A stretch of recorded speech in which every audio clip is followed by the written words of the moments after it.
21/7/2022 प्रातः मुरली ओम शांति बाप दादा मधुबन। बाबा ने सुनाया आज, मीठे बच्चे सदा खुशी में रहो तो स्वर्ग की बादशाही का नशा कभी भूल नहीं सकता। मीठे बच्चे सदा खुशी में रहो तो स्वर्ग की बादशाही का नशा कभी भूल नहीं सकता। प्रश्न बाबा ने किया, बाप कौन सी वंडरफुल सैंपलिंग लगाते हैं? उत्तर, पतित मनुष्यों को पावन देवता बना देना। ये वंडरफुल सैंपलिंग बाप ही लगाते हैं। जो धर्म प्राय लोप है उसकी स्थापना कर देना वंडर है। दूसरा प्रश्न है, बाप का चरित्र कौन सा है? उत्तर, चतुराई से बच्चों को कौड़ी से हीरे जैसा बनाना। कितनी चतुराई से बाबा बच्चों को कौड़ी से हीरे जैसा बना देते हैं। हमको है नाच बाबा, क्या से क्या बनाए, तो बाबा हमें क्या से क्या बना देते हैं। क्या थे हम? वास्तव में सोचा कभी नहीं था बदलेंगे दिन हमारे। तो कभी सोचा था कि दिन बदल जाएंगे और भगवान मिल जाएंगे? तो बाबा ने कहा ये बाप का चरित्र है। ऐसा चरित्र किसी मनुष्य का हो नहीं सकता। बाकी कृष्ण के तो कोई चरित्र नहीं है, वह तो छोटा बच्चा है। गीत रात के राई थक मत जाना, सुबह की मंजिल दूर नहीं है। ओम शांति। मीठे मीठे बच्चे जानते हैं कि ये गीत कोई यहाँ का बनाया हुआ नहीं है। गीत जब सुनते हो तो समझते हो कि बरोबर बाबा हमारा हाथ पकड़कर ले चलते हैं। बाबा हमारा हाथ पकड़ के ले चलते हैं। अनुभव होता ऐसा हमको बार बार है। अव्यक्त होते बाबा लगता साकार है। तो बाबा हमारा हाथ पकड़ करके चलते हैं, ये हमको अनुभव होता है। जैसे छोटे बच्चे होते समझते हैं कि हाथ ना पकड़ने से गिर ना पड़े। अभी वैसे तुम जानते हो, घोर अंधियार आए ठोकरे ही ठोकरे खाते रहते हैं। इस दुनिया में चारों तरफ अंधकार ही अंधकार है। अंधकार में क्या मिलती है? ठोकरें। तो वास्तव में ठोकरें खा खा करके हम तो थक करके बिल्कुल चूर हो गए थे। तब से बाबा ने आकर के हमें ठोकरों से बचाया और हाथ पकड़ के चलना सिखाया। बुद्धि भी कहती एक बाबा ही है जो स्वर्ग की सचखंड की स्थापना करने वाला है। ऊंचे ते ऊंचा हुआ सच्चा बाबा है, उनकी महिमा करनी होती है। औरों को निश्चय बुद्धि बनाने के लिए बाप है ही स्वर्ग स्थापन करने वाला अथवा हेवनली गॉड फादर। वही तुम बच्चों को पढ़ाते हैं, वही आकर के तुम बच्चों को पढ़ाते हैं। जीत लिया दिल बाबा तूने प्यार हमें करके, अपना बनाया बाबा दुलार हमें करके। बताओ, स्वर्ग की स्थापना करने वाला बाप हमें स्वर्ग का मालिक बनाने के लिए कैसे मीठे मीठे बच्चे कह करके दुलार करके हमें अपना बनाते हैं। हेवनली गॉड फादर माना हेवन स्थापन करने वाला। बरोबर हेवन स्थापन करते हैं, फिर हेवन का मालिक बनाते हैं श्री कृष्ण। वह हो गया हेवन रचने वाला और वह हो गया हेवन का प्रिंस। रचता तो एक ही बाबा है ना। हेवनली प्रिंस बनना है, सिर्फ एक तो नहीं होगा, 8 डिनास्टी गिनी जाती हैं। यह भी निश्चय है बाबा से वर्षा ले रहे हैं। यह भी निश्चय है श्री बाबा से वर्षा ले रहे हैं सतयुग में चलने का। बाबा हेवन का रचयिता है। भगवान कोई साधारण कार्य थोड़ी नहीं करके जाएगा। वो आएगा तो क्या करेगा? बड़े से बड़ा कार्य, अर्थात नरक को स्वर्ग बना करके जाता है। वह स्वर्ग का रचयिता है। हम उस बाबा से कल्प कल्प वर्षा लेते हैं, 84 जन्म पूरे करते हैं। आधा कल्प है सुख और आधा कल्प है दुख। आधा कल्प है राम राज्य, आधा कल्प है रावण का राज्य। अब हम फिर से श्रीमत पर चलकर स्वर्ग के मालिक बन रहे हैं। ये भूलने की बात नहीं। बाबा ने कहा ये कोई भूलने की बातें नहीं है। अंदर में बड़ी क्या होनी चाहिए? खुशी होनी चाहिए। खुश हो के गा रहा है अब ये जहान सारा, अपना परम पिता शिव कितना है वो प्यारा प्यारा। आत्मा को अंदर खुशी होती है ना, होती है ना। फिर से वो दोबारा आ गया। आत्मा का दुख व सुख किससे पता चलता है? आत्मा दुखी है या सुखी है तो किससे पता चलता है? शकल पर आता है। देवताओं की शकल कितनी हर्षित मुख है। जानते हुए स्वर्ग के मालिक थे। समझाने के लिए बाबा बोर्ड आदि बनवा रहे हैं। हेवनली गॉड फादर की महिमा ही अलग है। क्या है उसकी महिमा? वह प्यार का सागर है। दुनिया में तो लोग एक बूंद के प्यासे गाते रहते, तू प्यार का सागर है, तेरी एक बूंद के प्यासे हम। तो वह प्यार का सागर तुम्हारे सामने है। जितना लेना चाहो ले लो। देने वाला देता रहेगा, लेने वाला थक जाएगा। बाबा ने कहा, तो बाबा कहते और हेवनली प्रिंस की महिमा अलग है। वह रचयिता वह रचना। तुम बच्चों को समझाने के लिए बाबा युक्ति से लिखते रहते हैं तो मनुष्यों को अच्छी रीति समझ में आए। जिनको परम पिता परमात्मा कहते वही पतित पावन है। वह बेहद का रचयिता है। रचेंगे भी जरूर स्वर्ग। सतयुग त्रेता को मनुष्य स्वर्ग कहते हैं।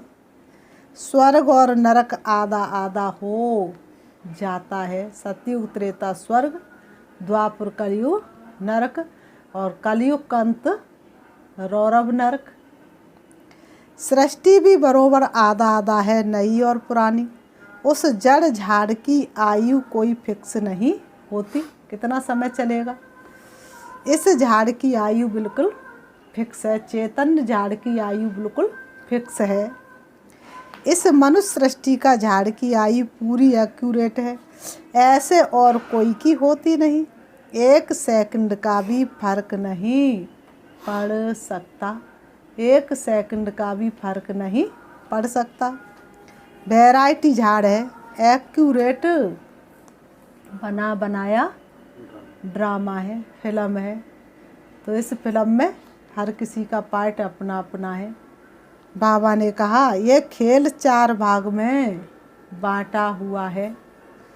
जगन्नाथपुरी में हंडा चढ़ाते हैं चावल का, उसमें 4 भाग हो जाते हैं।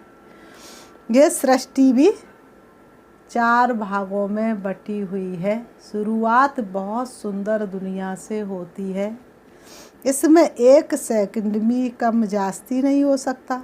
तुम जानते हो बाप ने 5000 वर्ष पहले भी समझाया था। हूबहू वैसे ही समझा रहे हैं। निश्चय है 5000 वर्ष बाद फिर हेवनली गॉड फादर स्वर्ग की स्थापना करने वाला हमको स्वर्ग की बादशाही प्राप्त कराने के लिए लायक बना रहे हैं। हम क्या बन गए? बंदर। भगवान हमें को क्या बना रहा है? मंदिर के लायक बना रहा है। चरणों में जगह मांगी थी, हमें दिल में बसा लिया। थे एक नज़र के प्यासे, नज़रों में बिठा लिया। तो हम तो क्या थे और बाबा हमको क्या बना रहे हैं। भारत जो भारत हीरे जैसा बन जाता है, नंबरवार मर्तबे तो होते हैं ना, वहाँ भी मर्तबा होगा। महाराजा महारानी, फिर उनके भी दास दासी, फिर उनके भी दास दासी। हर एक अपना अपना कर्म बंधन का हिसाब किताब है। किसी का बीमारी का खाता है जो कभी ख़त्म नहीं होती, किसी का स्वभाव संस्कार का खाता है, किसी का परिवारीजनों का खाता है, किसी का मित्र संबंधियों का खाता। सबका कर्म बंधन अपना अपना है। कोई पूछते बाबा हम बारिश बनेंगे व प्रजा? बाबा कहते अपना कर्म बंधन देखो क्या बन सकते हो। कर्म अकर्म विकर्म की गति तो बाप ही समझाते हैं। बाबा हमेशा कहते अलग अलग राय पूछो अपने लिए, बाबा बताएंगे तुम्हारे हिसाब किताब किस प्रकार के हैं। शिव बाबा बताएंगे तुम्हारे हिसाब किताब किस प्रकार के हैं। तुम क्या पद पा सकते हो, तुम यज्ञ की कितनी प्यार से सेवा करते हो, तुम्हें यज्ञ से कितना प्यार है, तुम्हारे अंदर दैवी मैनर्स कितने हैं, उसी के आधार से तुम्हें पद मिल जाएगा। सारी राजधानी स्थापन हो रही है, एक बाप ही किंगडम स्थापन करते हैं, बाकी सब अपना अपना धर्म स्थापन करते हैं। सतयुग में लक्ष्मी नारायण का राज्य था ना, वह है उनकी प्रालब्धि, सो भी नंबर वार पुरुषार्थ अनुसार। उन्होंने प्रालब्धि कैसे पाई अभी तुम देख रहे हो ना। बाबा कहते अभी तुम देख रहे हो ना। बाप कहते मैं कल्प कल्प के संगम पर आता हूँ, बीत चली दुख भरी रात स्वर्णिम प्रभात में लाया हूँ, ताज तख्त और तिलक ताज सौगात में लेकर आया हूँ। इतनी बड़ी सौगात भगवान लेकर के धरती पर आता है। अनेक ऐसे कल्प के संगम बीते हैं, बीतते चलेंगे, तभी तो मनुष्य करोड़ों की बात करता है। करोड़ों वर्ष हो गए क्योंकि कितने कल्प बीत गए, तो अनेक कल्प बीत गए, इसलिए करोड़ों पुरानी बात बताते हैं। उनका कोई अंत है नहीं। बुद्धि भी कहती है कि पतित पावन बाप आएंगे ही कब, कलयुग के अंत संगम पर, जबकि पतित राज्य का विनाश कराए पावन राज्य की स्थापना करनी है। इस संगम की ही महिमा है। सतयुग त्रेता के संगम पर कुछ होता नहीं है, वह तो सिर्फ राजाई की ट्रांसफ़र होती है। लक्ष्मी नारायण का राज्य बदल राम सीता का राज्य होता है। सतयुग के बाद जब त्रेता आता है तो ऐसा कुछ होता नहीं, लक्ष्मी नारायण के बदले फिर राम सीता का राज्य आ जाता है। ऐसी उथल पाथल कुछ ज़्यादा होती नहीं। बस यहाँ तो कितना हंगामा होता है। बाप कहते अब ये सारी पतित दुनिया ख़त्म होने वाली है, ये मायावी दुनिया सब खत्म होने वाली है। सबको जाना है। बाबा कहते हैं मैं सबका गाइड बनता हूँ, दुख से लिबरेट कर सदैव के लिए शांति धाम सुख धाम ले जाता हूँ। तुम जानते हो हम सुख धाम में जाएंगे, बाकी सब शांति धाम में जाएंगे। देखो शिव बाबा की बारात जाने वाली है, साथी बनोगे या बनोगे बाराती, तो क्या बनना है, दूल्हा बनोगे या बनोगे घराती। तो दूल्हा बनने के लिए तो पुरुषार्थ करना पड़ेगा, साथी बनने के लिए ऊंचा पुरुषार्थ करना पड़ेगा। जाएंगे तो सभी, तो तुमको सुख धाम और उनको शांति धाम। इस समय मनुष्य कहते भी हैं मन को शांति कैसे मिले, सारी दुनिया शांति शांति मांग रही है, तो शांति तो सबको मिल ही जाएगी। ऐसे कभी नहीं कहेंगे कि सुख मिले, शांति के लिए ही कहते हैं। सब शांति में ही जाने वाले हैं। आधा कल्प आराम से बैठे रहो शांति धाम में, जब सुख धाम की पूरी हो जाएगी आयु, फिर उतर के दुख धाम में ही आएंगे। फिर अपने अपने धर्म में आने वाले हैं। धर्म की वृद्धि तो होनी ही है। आधा कल्प है सूर्यवंशी चंद्रवंशी राजधानी, फिर और धर्म आते हैं। अभी आदि सनातन देवी देवता धर्म का कोई है नहीं, इसलिए दिखाते हैं बरगद का पेड़, तो उसकी जड़ नहीं है, जड़ पूरी खोखली और डालियों पर खड़ा हुआ है। तो और धर्म स्थापक तो सब दिखाई दे रहे, लेकिन आदि सनातन देवी देवता धर्म नहीं है। धर्म ही प्रायः लोप हो जाता है, फिर स्थापना होती है।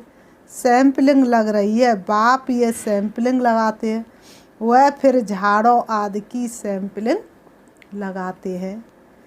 वह सैंपलिंग कैसा वंडरफुल है, ये भी अपने को देवी देवता धर्म का नहीं कहेंगे। बाप समझाते जब ऐसी हालत होती है तब मैं आता हूँ। यदा यदा ही धर्मस्य ग्लानि। आज धर्म की कितनी गिलानी, धर्म के नाम पर लोगों ने कितनी लूटपाट शुरू कर दी है। अब तुम बच्चों को मैं सब शास्त्रों का राज समझाता हूँ। अब तुम जज करो कौन सही, शास्त्र सही या तुम्हारा शिव बाबा सही।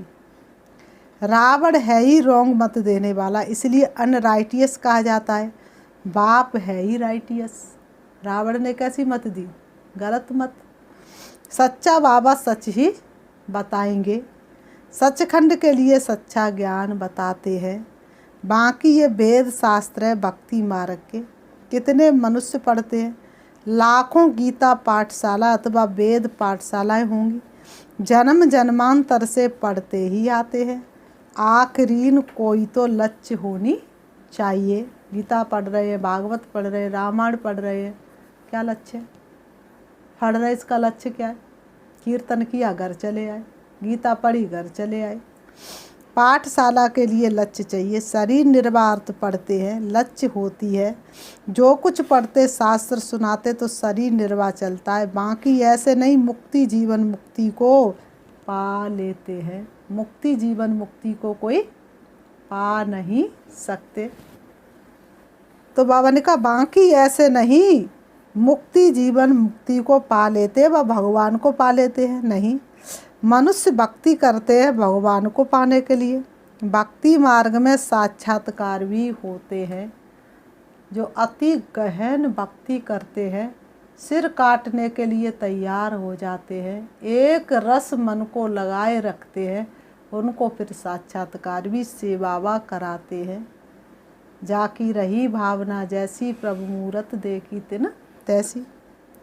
तो समझते बस भगवान को पा लिया, इसमें ही खुश हो जाते हैं। भगवान को तो जानते ही नहीं, समझते हनुमान गणेश सब में भगवान है। तुम्हारे पास अगर गणेश जैसा बच्चा जन्म जाए, लंबी सूंड और ऐसा पेट, ऐसी आँखें, ऐसे कान, तो फिर छिपाए छिपाए घूमेंगे, अरे और भगवान को गाली देंगे ऐसा बच्चा क्यों जन्मा। और गणेश भगवान होते हुए ऐसा भेष, तो वास्तव में ऐसे कोई भगवान होते नहीं, और ना ही ऐसे सतयुग त्रेता में कोई मनुष्य होते हैं। सर्वव्यापी का बुद्धि में ज्ञान बैठा हुआ है ना। बाबा ने समझाया जो जिस भावना से जिसकी भक्ति करते हैं वह भावना पूरी करने के लिए मैं साक्षात्कार करा देता हूँ, नहीं तो भक्तों की भावना ही खत्म हो जाएगी। जब धरती पर भगवान आएंगे तो फिर वह भगवान से भावना भी नहीं रखेंगे, इसलिए भावना का भाड़ा भगवान देते रहते हैं। वह समझते बस हमें भगवान ही मिल गया, खुश हो जाते। भक्त माला है ही अलग और ज्ञान माला अलग है। इनको रुद्र माला कहा जाता और वह है भगत माला। जिन्होंने जास्ती ज्ञान पाया उन्हों की माला है, और वह जास्ती भक्ति करने वालों की माला है। भक्ति के ही संस्कार ले जाते हैं। क्या दिखाते हैं? एक बार नारद जी घूमते घूमते, भक्ति मार्ग की कहानी है, श्री राम के पास पहुँचे तो उन्होंने क्या देखा, श्री राम एक बड़ी डायरी लिए हैं और पलट रहे हैं। तो नारद जी ने पूछा, हे भगवान क्या देख रहे हो? तो उन्होंने कहा कि मैं इसमें उन भक्तों को देख रहा हूँ जो भक्त मुझे याद करते। इस डायरी में उन भक्तों के नाम देख रहा हूँ। तो नारद जी ने देखा कि सबसे पहले इस डायरी में किसका नाम है, तो देखा नारद जी का, खुश हो गए और ढूंढने लगे किसको, हनुमान को। देखे हनुमान कहाँ है, तो हनुमान तो हमेशा राम राम की माला रटते हुए राम के नाम में लीन रहते थे। तो नारद जी ने कहा हनुमान से, है हनुमान, इसे ढोंग को बंद करो, भगवान की डायरी में तो तुम्हारा कहीं नाम ही नहीं है। तो हनुमान चिढ़ने वालों में से थे नहीं, तो उन्होंने कहा भगवान की डायरी में मुझे अपना नाम नहीं लिखवाना है, भगवान के दिल में मुझे अपना नाम लिखवाना है। 6 महीने बाद फिर गए तो देखा एक बहुत छोटी सी डायरी को श्री राम पलट रहे हैं। तो देखा, तो पूछा इसमें किसके नाम है? बोले इसमें उनके नाम है जिन भक्तों को मैं याद करता हूँ। तो उसमें सबसे पहले किसका नाम होगा? हनुमान का। तो बताओ हमारा नाम कौन सी डायरी में, छोटी डायरी में या बड़ी डायरी में? हमारा नाम छोटी डायरी में। वास्तव में आज संसार में लोग भगवान को याद कर रहे और भगवान हमको याद करते हैं। तो भक्ति के ही संस्कार ले जाते तो फिर भक्ति में चले जाते। वह संस्कार एक जन्म साथ चलते, ऐसे नहीं कि दूसरे जन्म में भी होंगे। नहीं, तुम्हारे तो ये संस्कार अविनाशी बन जाते हैं। इस समय जो संस्कार जाएंगे फिर संस्कार अनुसार जाकर राजा रानी बनते हैं। फिर धीरे धीरे कला कमती होती जाती हैं। अभी तुम बीच में हो, बुद्धि वहाँ लटकी हुई है। बैठे बल हम यहाँ आए परंतु बुद्धि हो आए। आत्मा को ज्ञान है कि अभी हम जा रहे हैं।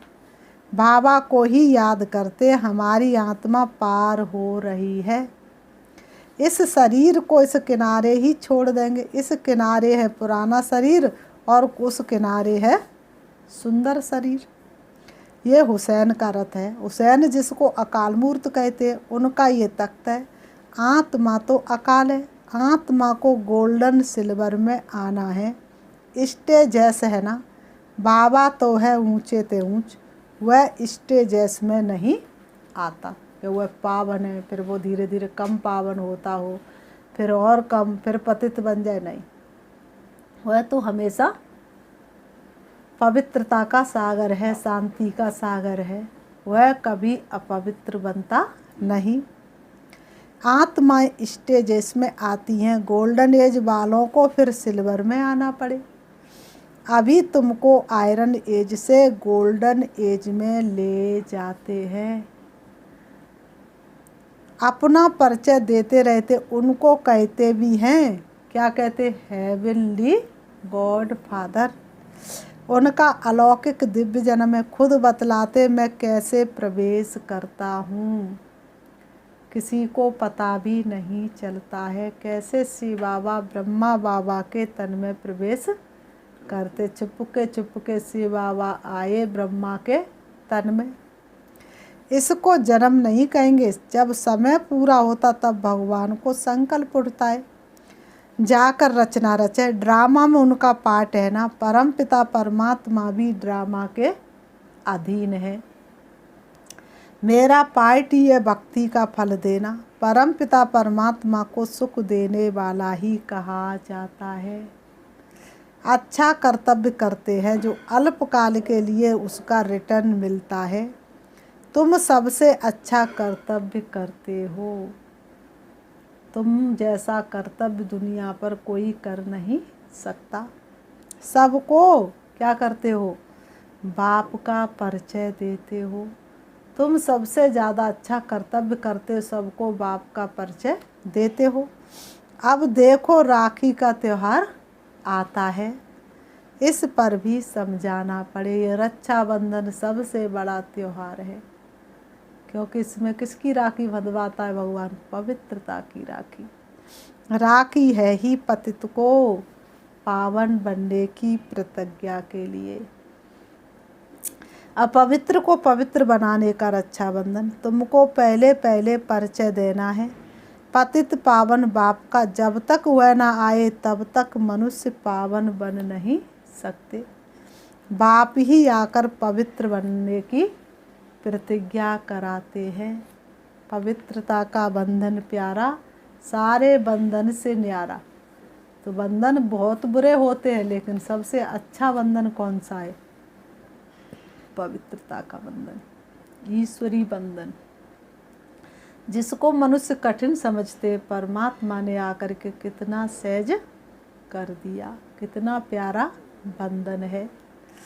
जरूर कब हुआ है जो रस्म रिवाज बाबा ने कहा चली आई है। अब प्रैक्टिकल में देखो, ब्रह्मा कुमार कुमारियाँ राखी बांध पवित्र रहते हैं। जनेऊ कंगन आदि सब पवित्रता की निशानी है, लेकिन पहनते रहते पवित्र कोई रहते नहीं। पतित पावन बाप कहते हैं काम महाशत्रु है। अब मेरे साथ प्रतिज्ञा करो कि हम पवित्र रहेंगे, बाकी कोई कंगन आदि पहनना नहीं है। बाप कहते प्रतिज्ञा करो, शिव बाबा कहते बच्चों प्रतिज्ञा करो, मुझे 5 विकार दान करो। ये राखी बंधन 5000 वर्ष पहले भी हुआ था। पतित पावन बाप आया था, आकर राखी बांधी थी कि पवित्र बनो, क्योंकि पवित्र दुनिया की स्थापना हुई थी। अब तो नरक है, अब तो ये सारा संसार नरक है। हम फिर से आए हैं, अब श्रीमत पर प्रतिज्ञा करो और बाप को याद करो। बाप की श्रीमत पर प्रतिज्ञा करो और शिव बाबा को याद करो, तो तुम पावन बन जाएंगे। अभी पतित मत बनो। बाबा कहते बच्चों अभी पतित मत बनो। तुम भी कहो हम ब्राह्मण आए हैं प्रतिज्ञा कराने, हम प्रतिज्ञा करते हम कभी पतित नहीं बनेंगे। हम प्रतिज्ञा करते हम कभी भी पतित नहीं बनेंगे। परंतु ऐसे भी बहुत लिखकर ख़त्म हो गए हैं। पतित पावन बाप आते ही संगम पर है, ब्रह्मा द्वारा आकर डायरेक्शन देते हैं बच्चों को कि पवित्र बनो। पवित्रता के हे मंत्रदाता, हम पर तुम्हारे एहसान लाखों। यहाँ सबने प्रतिज्ञा की है, तुम भी जज करो, तब ही बाप से वर्षा मिलना है। तुम पवित्र ब्राह्मण बनो तो फिर देवता बन जाएंगे। हम ब्राह्मणों की प्रतिज्ञा की हुई है, एल्बम भी दिखाना चाहिए। ये राखी बंधन की रस्म कब शुरू हुई थी? अभी संगम पर ये पवित्रता की प्रतिज्ञा की हुई है, जो फिर 21 जन्म तक पवित्र रहते हो। अब बाप कहते हैं मामेकम याद करो। ऐसी ऐसी पॉइंट निकाल पहले ही भाषण बनाना चाहिए। ये रस्म कब से शुरू हुई? बहन ही भाई के राखी क्यों बांधती? क्योंकि पवित्र संबंध है। 5000 वर्ष की बात है। कृष्ण जन्माष्टमी भी 5000 वर्ष की बात है। कृष्ण के चरित्र तो कुछ है नहीं, वह तो छोटा बच्चा है। चरित्र तो एक बाप के ही है। बाबा ने कहा चरित्र तो एक बाप के ही है, जो चतुराई से बच्चों को क्या करता? कौड़ी से हीरे जैसा बना देता है। हीरे जैसा मिला है जीवन, मोती जैसा मन दिया है बाबा हमको नया जीवन। तो नया जन्म हो गया, नया जीवन हो गया, नई सोच हो गई, नए संकल्प हो गए। पुराना अंदर कुछ भी नहीं रहा। बलिहारी से एक की है और किसका बर्थडे मनाना कोई काम का नहीं है। बाबा ने कहा बर्थडे मनाना चाहिए किसका? एक परम पिता परमात्मा का, जो पत्थर से पारस, कौड़ी से हीरे जैसा बना देता है। मनुष्य तो कुछ भी जानते ही नहीं है। मनुष्य तो कुछ भी जानते नहीं, जो कुछ सुनते उसको ही सच सच कहते रहते हैं। फिर बाबा ने कहा अच्छा मीठे मीठे सिकीलते बच्चों प्रति मात पिता बाप दादा का याद प्यार और गुड मॉर्निंग। रूहानी बाप की रूहानी बच्चों को नमस्ते। हम रूहानी बच्चों की रूहानी बाप दादा को याद प्यार और नमस्ते नमस्ते नमस्ते नमस्ते। धारणा के लिए मुख्य सार नंबर 1, वारिस बनने के लिए अपने सब हिसाब किताब कर्म बंधन चुकतू करने हैं। बाप की जो राय मिलती है उस पर ही चलना है। वारिस बनने के लिए अपने सब हिसाब किताब कर्म बंधन चुकतू करने हैं। बाप की जो राय मिलती है उस पर ही चलना है। नंबर 2, सबको बाप का सत्य परिचय दे पतित से पावन बनाने का श्रेष्ठ कर्तव्य करना है। पवित्रता की राखी बांध पवित्र दुनिया के मालिक पने का वर्षा देना है। वरदान, एक पास शब्द की स्मृति द्वारा किसी भी पेपर में फुल पास होने वाले पास विद ऑनर भव। एक पास शब्द की स्मृति द्वारा किसी भी पेपर में फुल पास होने वाले पास विद ऑनर भव। स्पष्टीकरण, किसी भी पेपर में फुल पास होने के लिए उस पेपर के क्वेश्चन के विस्तार में नहीं जाओ। ऐसा नहीं सोचो कि ये क्यों आया, कैसे आया, किसने किया। इसके बजाय पास होने का सोचकर पेपर को पेपर समझकर पास कर लो। सिर्फ एक पास शब्द स्मृति में रखो कि हमें पास होना है। लगी लगन बस एक यही, हमें तपस्या करना है और बन के तपस्वी मूरत साथी अब अपने घर चलना है। पास करना और बाप के पास रहना तो पास विद ऑनर बन जाएंगे। स्लोगन, स्वयं को परमात्म प्यार के पीछे कुर्बान करने वाले ही सफलता मूर्त बनते हैं। स्वयं को परमात्म प्यार के पीछे कुर्बान करने वाले ही सफलता मूर्त बनते हैं। अच्छा, ओम शांति, ओम शांति। 5 मिनट हम श्री बाबा को याद करेंगे, चलेंगे। बाबा ने जैसा कि आज वरदान में बताया, सफलता मेरा जन्म सिद्ध अधिकार है। हर बात में पास होना है, हर बात को पास करना है, हमेशा बाप के पास रहना है। अपने आप को सम्मान देंगे, मैं सफलता मूर्त आत्मा हूँ। सफलता मुझ आत्मा का जन्म सिद्ध अधिकार है। मैं सफलता की जननी हूँ। स्वयं भगवान मेरा साथी है। सफलता मुझे नहीं मिलेगी तो किसको मिलेगी। इस सृष्टि रंगमंच पर सारे विश्व को पावन बनने का कार्य मेरा है। यही मेरी सबसे बड़ी सफलता है। सारे विश्व को परमात्मा का संदेश देना मेरा कर्तव्य है। यही मेरी सबसे बड़ी सफलता है।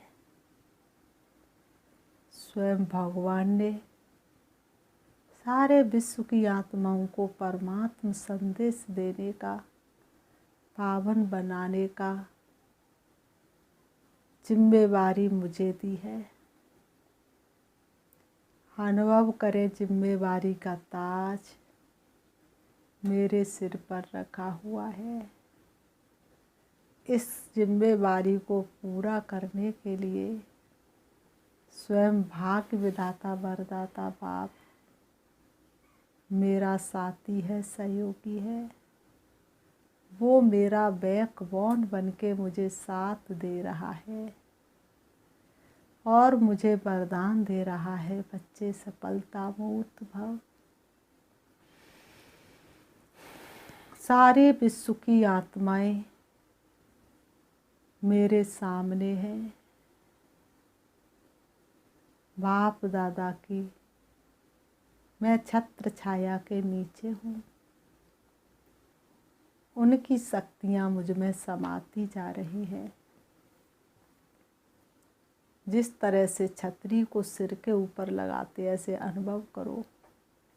बाप दादा की चमकती हुई किरणें मेरे सिर के ऊपर हैं, छतरी की तरह मुझे चारों तरफ से ढके हुए हैं। बाप दादा से निकलती हुई शक्तिशाली किरणें मुझ में समाती जा रही हैं और मुझसे निकलती हुई शक्तियाँ विश्व की एक एक आत्माओं के ऊपर पड़ रही हैं, उनकी भ्रकुटी में समाती जा रही है।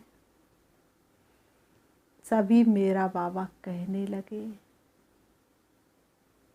सभी अपने को शरीर से अलग आत्मा समझ रहे हैं। सभी को अनुभव हो रहा है मेरे इष्ट देव मेरे सामने खड़े हैं, वो मेरे कष्टों को दूर कर रहे हैं। सारे विश्व की आत्मा सुख शांति का अनुभव कर रही है। पूरे विश्व को परमात्मा का संदेश पहुंच रहा है।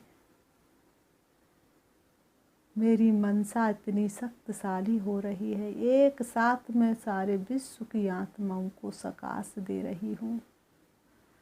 सभी के मन के अंदर उमंग उत्साह आ रहा है, पवित्र रहने की हिम्मत आ रही है।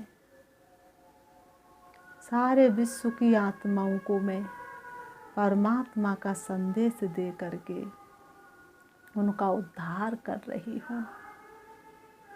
सबका उद्धार हो रहा है। ओम शांति।